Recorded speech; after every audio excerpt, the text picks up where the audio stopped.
Yeah, hello guys, it's Akra here, and this is the Woketrader man.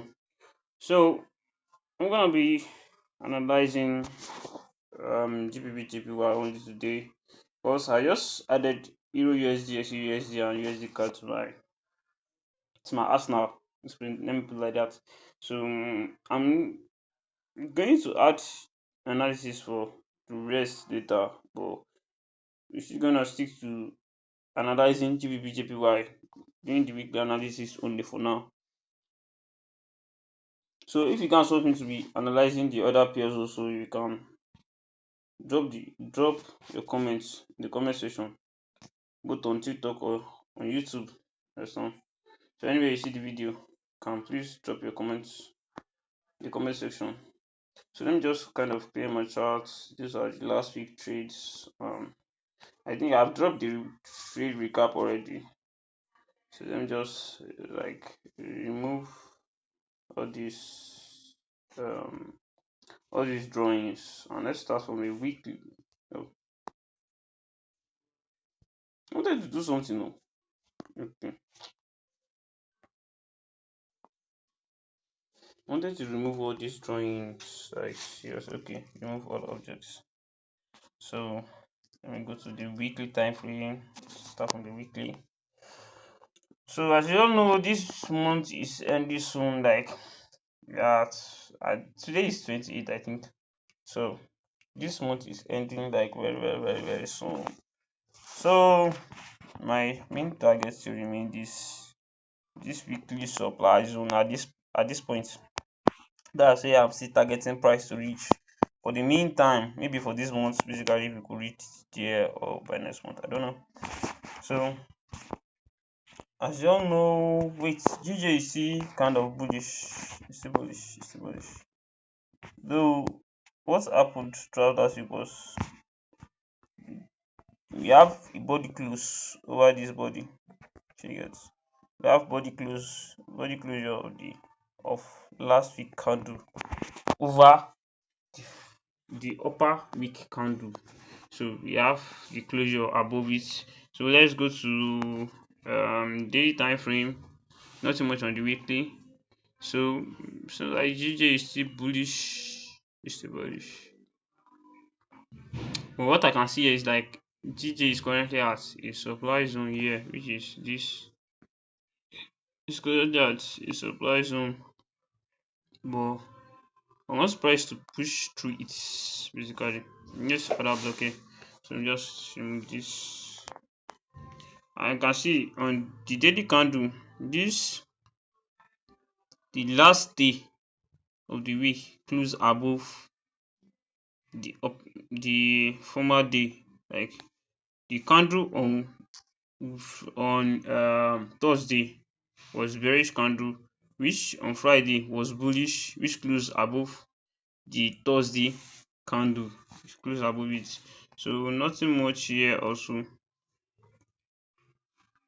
We can go to what we can just do is come back to this weekly, can kind of draw out the range we are going to be working with throughout next week, you understand? So let me kind of put it that way. So I have this range, and this is the low of the range we are going to be working with. This is the low, this is the low, and that's the high. You kind of, this is the low and that's the high on the range we are going to be working with for next week. Can you see now? So see the same.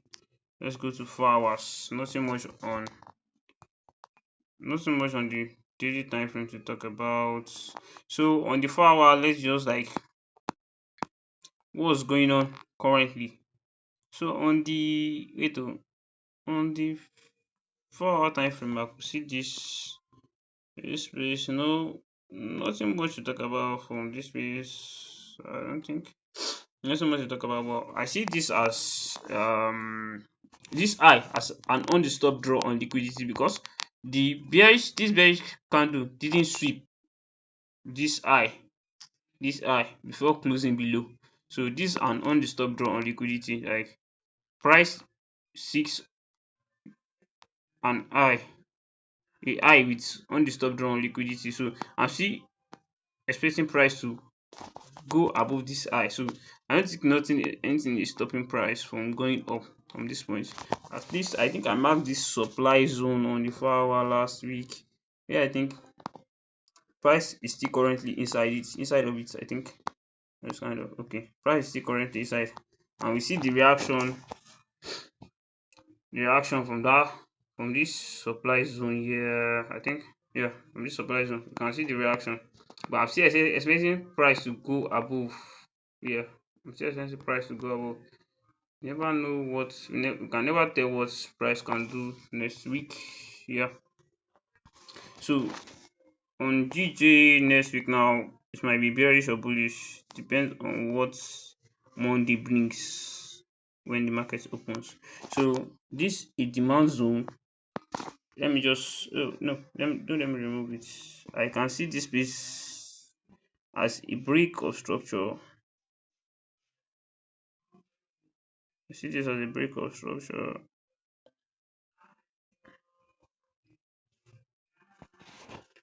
So on the 4 hour time frame, so this is an order block. I expect price to like still move up from next week. So let's go to the 1 hour. So on the 1 hour time frame, I have this order block. On the 1 hour time frame, I have this order block on the 1 hour time frame. Let me kind of redraw it.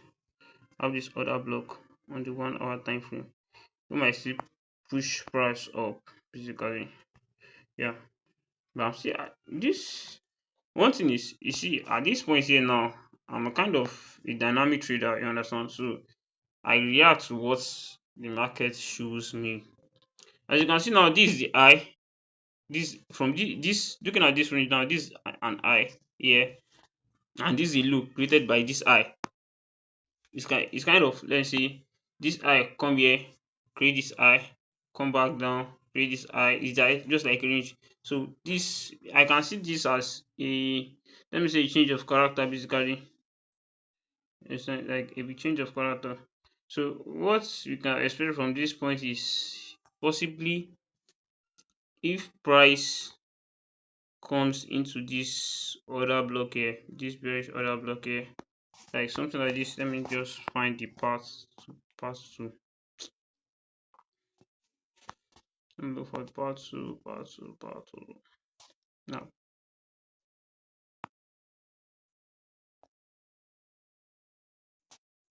yeah. So expecting if possibly price comes into this order block, then we can have a sell down to this point basically, because I don't know what's, you see, this time around, I don't want to say price is going there like forecasting what price will do or something, but you just have to turn yourself to a trader that react to whatever the price does, whatever the market does, you understand? Don't try to like predict where the market is like heading. Though you can like use your strategy to like your analysis to predict where the market might likely go, not the price, where price is going. You understand me?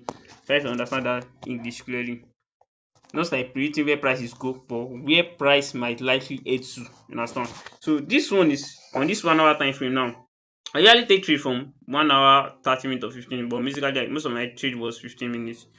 Because sometimes I don't miss, I think I did miss a trade on gold last week from, though the price started from a 30-minute order block, which was valid by refining my own entry to 15 minutes. It didn't end up tapping it, you understand?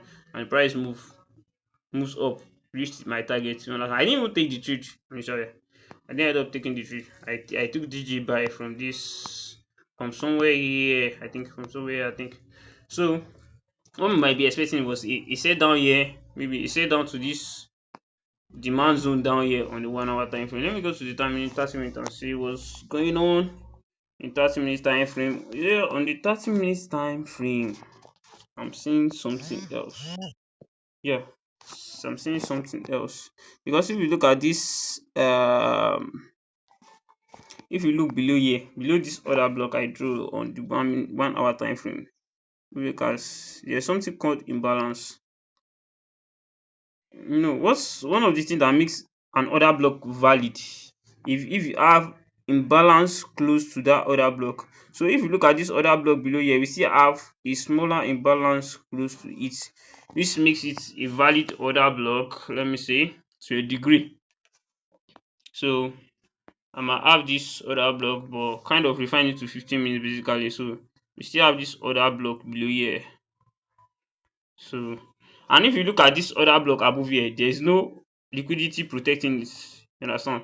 So this other block I drew on 1 hour time frame might serve as a liquidity that fuels that will fuel the movement when price comes to this other block. This serve as liquidity protecting this other block. You understand? So this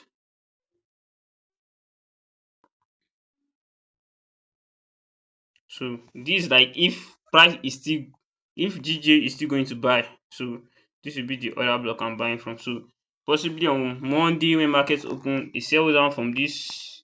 Let me kind of refine this entry also. It sell from this other block here.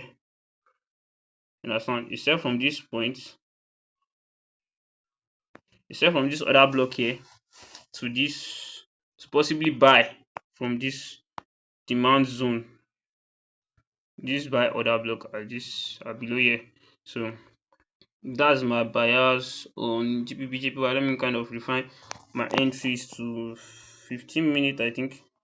So on the 15 minutes, I don't think, wait a what I'm saying here on 15 minutes is kind of different. Like, seriously different.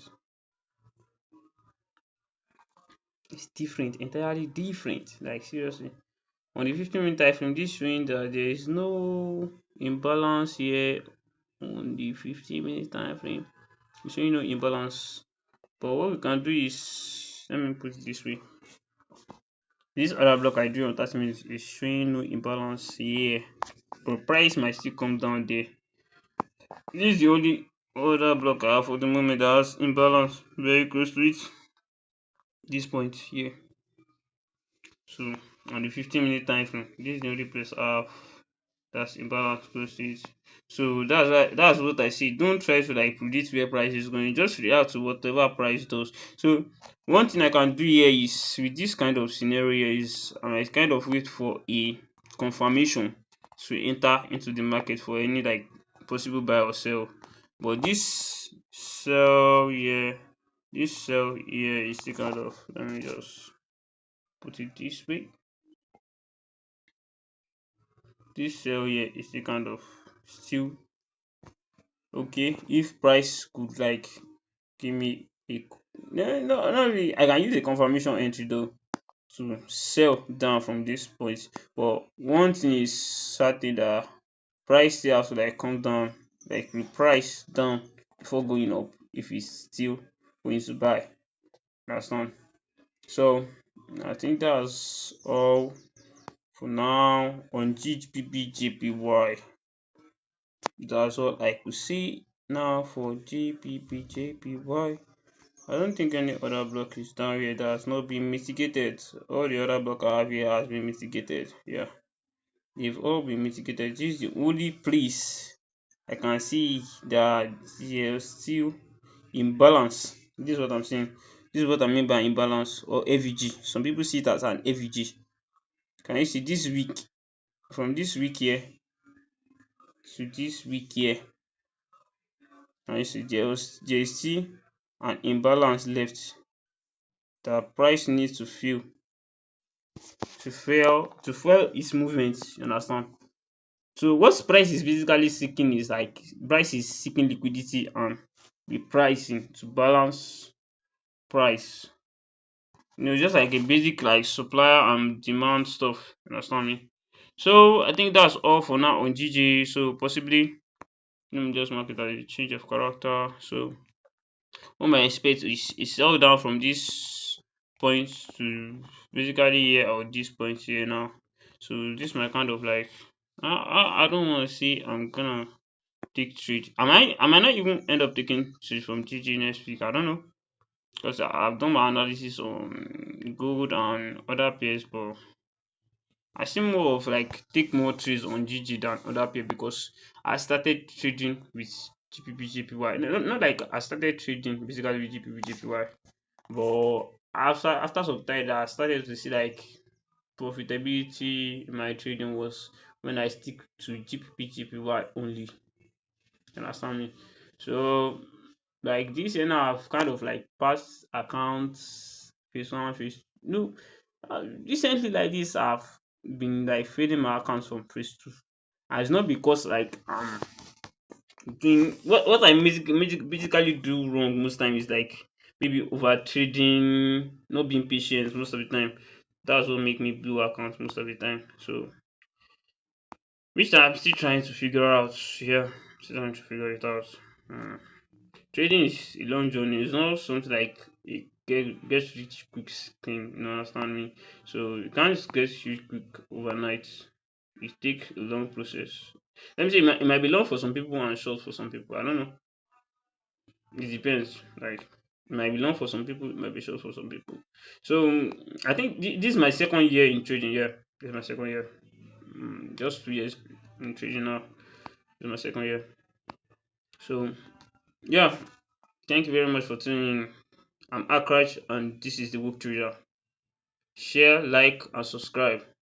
Share to your fellow traders, people you think this might help out this analysis. Just still bringing out more. Don't worry. We are coming for more.